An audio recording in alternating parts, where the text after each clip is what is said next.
Yo, what's up mga parigoy, kumusta? Welcome back sa Paridan TV. Ayan, so na-transplant na natin yung mga super hots nating sili dito. Ayan.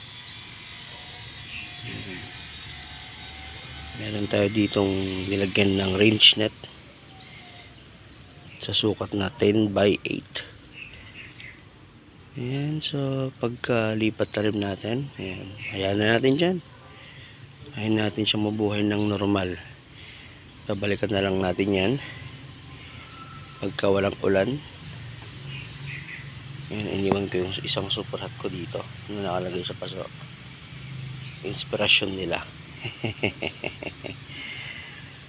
Ayan, ginawa ko dito dahil hindi masyadong maganda yung lupa.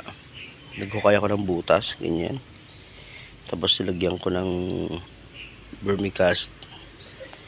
Ayan, tsaka medyo magandang lupa.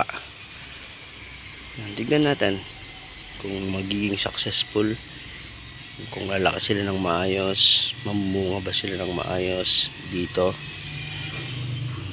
Ayan, kung yung siling pinapabayaan mo nga namumunga at magandang tubo.